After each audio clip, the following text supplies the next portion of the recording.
말씀을 읽도록 하겠습니다. 민수기 18장 5절부터 7절 말씀입니다. 같이 읽습니다. 이와 같이 너희는 성소의 직무와 제단의 직무를 다하라. 그리하면 여호와의 진노가 다시는 이스라엘 자손에게 미치지 아니하리라. 보라, 내가 이스라엘 자손 중에서 너희의 형제 레위인을 택하여 내게 돌리고 너희에게 선물로 주어 회막의 일을 하게 하였나니 너와 네 아들들은 제단과 휘장 안에 내가 제사장의 직분을 너희에게 선물로 주었은즉 거기 가까이 하는 외인은 죽임을 당할지니라. 아멘. 오늘 부른 찬송가 538장 죄짐을 지고서 권하거든. 이 찬송은 찬송가에 보시면 왼편에 이렇게 L.N. 모리스라고 되어 있습니다. 이 사람은 렐리아 M. 모리스라고 하는 여사님이신데 이분은 12살 때 어린 나이에 회심을 하거든요. 5살 때 회심을 하고 12살 때 교회 피아노 반주를 오르간 반주를 했어요. 그런데 51살이 되었을 때 시력을 완전히 잃게 돼요. 이분이 시력을 잃고 난 뒤에 지은 찬송 중에 하나가 오늘 부른 죄짐을 지고서 권하거든. 이 찬송이에요. 50살이 넘어서 시력을 잃는다면 삶을 여러분 어떻게 이해할 것 같습니까? 자신의 삶을 억울해하고 더 어려워하고 내 인생 저주받았다 그런 말들을 더 쉽게 하지 않겠어요? 그런데 이분은 시력을 잃고 난 뒤에도 하나님을 찬양하는 이런 노래를 지어서 우리로 찬양을 부르게 하였어요. 저는 이런 분들과 같은 사람들의 인생을 보는 눈이 있다고 생각하는데 자기 인생을 선물로 볼 줄 아는 사람은 가장 행복한 사람이에요. 자기 인생을 보면서 나는 이게 없고 저게 없고 뭐 이런 이야기들을 참 많이 하지 자신의 인생을 보면서 난 내 인생이 참 하나님 주신 선물이에요. 그런 눈으로 볼 수 있을까요? 그런데 성경은 놀랍게도 에베소서 4장 말씀을 보면 주님도 성령님도 교회도 은사도 모든 것이 선물이라는 거예요. 우리 한국 사람들은 선물 그러면 여러분 선물이라는 말을 들었을 때 제일 먼저 떠오르는 마음의 단어가 뭡니까? 선물 그러면 공짜다. 저는 선물을요 돈의 개념으로 얘기하는 사람들은 이해가 안 돼요. 여러분 선물은 공짜인가 아닌가 이거보다 더 중요한 게 있어요. 또 두 번째로 선물 그러면 나에게 맞는가 안 맞는가 이걸 얼마나 많이 따지는지 내가 원하는 건가 아닌가. 그래요. 뭐 부모님이 주시는 선물은 내 인생을 잘 모르고 주실 수도 있어요. 누구나 인생들은 삶을 잘 모르지만 그러나 하나님이 주시는 선물은요 나를 가장 잘 아시고 우리를 가장 잘 아시고 주시는 선물이잖아요. 근데 우리는 다들 하나님이 생명을 주시고 하나님이 교회를 주시고 하나님이 직분을 주시고 하나님이 믿음을 주시고 그럼에도 불구하고 늘 자기 상태를 가지고 뭔가를 말을 해요. 여러분 하나님이 저와 여러분을 보면서 너 참 믿음이 없다 그런 말씀을 직접적으로 하시기 전에는 다 믿음이 있는 거예요. 나를 잘 아시는 분이 나를 향하여서 너 믿음이 없다 이런 말씀 안 하시는데 왜 자기가 자기를 향하여서 그 얘기를 시도 때도 없이 쏟아내십니까? 아니 하나님이 너 진짜 가난하다 이 말씀 하시기 전에는 우린 다 안 먹고 살만하고 하나님 주신 선물로 살아왔어요. 내 마음이 그걸 못 받아들이는 거예요. 이렇게 말하면 사람들 중에는 그러면 기도도 하지 말고 지금 내가 모든 것이 자족하니까 맞아요 여러분. 기도 안 하셔도 먹고 사는데 기도를 하는 이유는 하나님의 뜻을 알고 하나님께 감사하고 하나님의 힘을 덧입어서 오늘을 살아가려고 기도하는 거죠. 여러분 우리는 자꾸 기도로 뭘 채우는 것만 생각하는데 현재 상황이 아무것도 변하지 않아도 그것을 살아갈 수 있는 힘과 은혜와 능력을 주시는 것이 바로 우리 하나님이세요. 오늘 이 본문을 읽다 보면 7절 말씀에 이렇게 말씀하세요. 내가 제사장의 직분을 너희에게 선물로 주었은저. 모든 직분은 다 하나님 주신 선물입니다. 모든 직분은 다 하나님 주신 선물. 그래서 이 직분은 거저 준다 하는 공짜라는 개념보다도 하나님이 우리를 사랑해서 그 사람을 사랑해서 주시는 것이고 그 백성을 사랑해서 그 민족을 사랑해서 주시는 것이 바로 이 직분이에요. 5절 말씀에 보시면 이렇게 되어 있습니다. 이와 같이 너희는 성소의 직무와 제단의 직무를 다하라. 그리하면 여호와의 진노가 다시는 이스라엘 자손에게 미치지 아니하리라. 이스라엘 백성들이 성소의 직무를 맡은 아론 계열과 제단의 바꾸어 말했어요. 제단의 직무를 맡은 이 레위인들과 이들이 다시는 진노를 받았을까요? 안 받았을까요? 하나님 분명히 이 직무를 너희가 다 하라 그래야 하면 나의 진노가 다시는 이스라엘 백성에게 미치지 아니하리라 하였는데 이들이 레위인이든 제사장이든 이 직무를 다 온전히 수행했을까요? 안 했을까요? 사무엘서나 열왕기서나 역대서를 보면 이들이 이 직무를 다 온전히 수행하지 못하였어요. 역대서를 보시면 포로로 잡혀갔던 이스라엘 백성들이 돌아올 때에 가장 중심적으로 오는 또 기록한 인물들은 전부 다 레위인이나 아론, 제사장 계열이잖아요. 그것은 이스라엘이 회복되는 것이 하나님 앞에 예배함으로 제사의 직무를 잘 감당함으로 이 민족은 회복이 되는 민족이다 하는 것을 가르쳐 주기 위함이지 실제 역사는 그러지 않았어요. 오히려 열왕기서에 나타나는 역사와 똑같이 제사장들은 돈을 밝히고 선지자들도 돈을 밝히고 레위인도 돈을 밝히고 전부 다 자신의 이익을 쫓아서 직무를 감당하였습니다. 그래서 그들은 또 멸망을 당하지요. 그러나 여러분, 다시는 여호와의 진노가 이스라엘 자손 하나님의 백성들에게 미치지 아니하리라. 직무를 다하신 분이 계심으로 말미암아 바로 그분이 예수 그리스도이세요. 예수 그리스도로 말미암아 이 제사장이 되시고 선지자가 되시고 왕이 되신 이 예수 그리스도로 말미암아 이 땅의 모든 직분이 다 완성이 되었어요. 직분이 완성이 되었다는 것은 온전한 성전이 되었다는 말씀이고 우리가 하나님 앞에 나아갈 수 있는 온전한 길이 열렸다는 것이에요.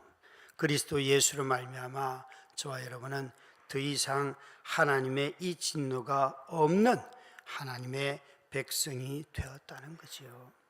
사랑하는 우리 성도 여러분, 5월 14일 날 이번에 직분을 이제 또 임직식을 하게 되는데 이미 임직을 받으신 분들 내가 선물을 받았던가 아니면 내가 쟁취했던가 한번 좀 생각을 해보시기 바라요. 모든 선물이든지 선물을 받은 자의 마음이 퇴색할 때가 있잖아요.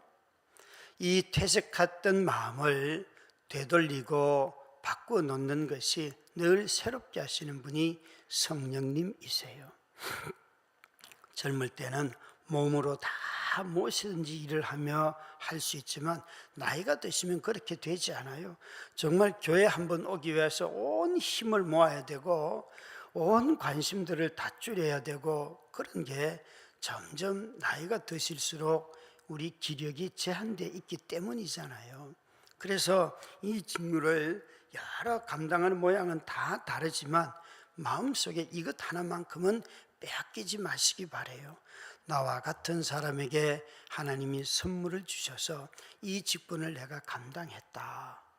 그것에 대해서 감사하고 기뻐하시기 바랍니다. 직분만 선물이 아니라 믿음도 교회도 은사도 다 심지어 삼위 하나님도 다 선물이라고 에베소서에 말씀하셨습니다. 그래서 모든 선물은 다 귀한 것이에요. 이 민수기를 여러분, 이 분량 중에서 13장, 14장뿐만 아니라 15장, 16장, 17장, 18장, 19장을 가만히 보면 전부 다 제사의 직분과 관련된 이야기를 계속 반복하고 계세요. 그것은 광야의 삶을 살 때에도 무엇이 중요한가 하면 하나님과의 관계가 중요하고, 아무리 광야의 삶을 살아도 직분을 맡은 사람들이 그 직분을 잘 감당할 때 하나님의 백성들이 약속의 땅에 들어간다는 거예요. 그런 점에서 여기 나오는 제사장들은 자신의 맡겨주신 직무를 감당하고, 레위인들은 또 레위인들에게 회막의 일들을 맡은 이것을 잘 감당할 때에 하나님의 백성들이 평강을 누리고 목적지에 도달하게 돼요. 이 제사장의 직분과 레위인의 직분은 참 중요해요. 신약 성경은 모든 제사장과 레위인 또 모든 직분을 각각 은사에 따라 주시기 때문에 혈통을 따라서는 더 이상 없습니다. 다시 말해서 목사가 레위인이다, 목사님들은 제사장이다, 이런 것은 틀린 거예요. 모든 성도들은 다 제사장의 직분을 받은 자들이에요. 그래서 베드로전서 2장 9절 말씀에 너희는 거룩한 백성, 한 왕같은 제사장이다 라고 하는 이유가 거기에 있어요. 저는 여러분 제사장으로 부름받은 것이 아니라 성도로 부름을 받아서 하나님이 제게 가르치는 은사를 주셔서 장로님들과 함께 교회를 돌보도록 하나님이 저를 부르신 거예요. 사실은 장로님들도 이 목사의 직분과 똑같이 당회원들도 가르치는 은사를 받은 분들이고 치리하는 은사를 받으신 분들이에요. 그래서 이분들에게는 하나님의 말씀을 분별하는 일과, 우리 박철아 목사님이 토요일 날 90일 성경 통독에서 선포하신 그 말씀, 너희가 진리의 말씀은 옳게 분별하며 부끄러움이 없이 너희 자신을 그 앞에 하나님 앞에 다 드리는 자가 되라 하시는 디모데전서 그 2장 9절의 말씀, 그 말씀에 제일 먼저 바울이 디모데에게 네가 말씀을 맡은 자로서 가장 먼저 해야 할 것은 말씀을 분별하며, 여러분 말씀을 가지고 옳은지 틀린지 진리인지 거짓인지 이것을 판단하는 것이 먼저입니다. 당회원들이 되면 누가 내 편인가, 누가 내 의견을 지지하는가 이것 생각하는 게 아니에요. 그거 생각하면 교회는 두 쪽이 됩니다. 제가 만약에 누군가가 이야기할 때 저 사람은 내 편이고 저 사람은 나의 반대편이네 이렇게 하면 벌써 교회를 두 쪽으로 만들어 놓는 거예요. 내가 좋아하는 사람들만 자꾸 일을 시키잖아요. 교회 이미 두 쪽이 되어 있어요. 그래서 이것이 나중에 어떤 기회가 되면 바로 교회 분쟁의 발화 지점이 돼요. 부르르 일어나가지고 다 반대해요. 여러분, 지도자들은 이런 생각조차 아주 위험하다는 것을 기억을 해야 되고, 당회원들이 먼저 해야 할 일은 어떤 사안들이 올라오면 기도하면서 하나님의 뜻이 무엇인가, 정말 이것이 우리에게 필요한가 라는 것을 물으셔야 해요. 우리 당회원들이 가끔 이런 말씀을 하세요. 성도들을 대변하는 게 당회원들의 역할이 아닙니까? 그 말 속에는 담임인 저를 견제하겠다 이런 뜻이 담겨 있는 거예요. 저는 그건 반틈은 맞고 반틈은 틀리다고 생각해요. 성도들로부터 어떤 말을 들으면 여러분 그걸 직접적으로 저한테 전달하는 것보다도, 당회원들에게 이야기하는 것보다도 먼저 기도하시면서 이 성도가 하는 말이 옳은가, 아니면 자기 욕심인가, 아니면 어떤 동기에서 하는가를 먼저 잘 살피셔야 해요. 그리고 그 성도의 말이 내가 확신하는데 하나님의 뜻이면 당에 와서 얼마든지 말씀을 하셔도 돼요. 그런데 그냥 성도가 틀렸는지 아니면 자기 생각인지 화가 나서 그러는지 모르고 그냥 그대로 전달하면요, 그는 분쟁의 이유가 됩니다. 이게 직무를 감당하는 태도예요. 특별히 여기에 여러분 제사장과 레위인들이 자신의 직무를 잘 감당해야 되는데, 그렇게 하지 못하면 7절 말씀에 보면 거기 가까이 하는 외인은 죽임을 당할지니라. 얼마나 무섭습니까? 하나님이 거하시는 공동체의 질서를 쫓아 행하지 아니하면 다 죽임을 당한다. 저는 저희 집안에 믿음으로 거듭난 첫 번째 세대예요. 온 가족 중에서 누구도 예수를 믿지 않았는데 제가 처음 예수를 믿고 나서, 그리고 두 번째 회심한 사람은 저희 여동생이에요. 그래서 여동생과 제가 함께 가장 오랜 시간 예수를 믿었는데, 이 교회를 개척할 때 제가 집을 얻은 돈을 누구한테 빌렸는가 하면 매제한테 빌렸어요. 매제한테 4천만 원을 빌려서 보증금을 하고 월세를 그때 내면서 살았는데요.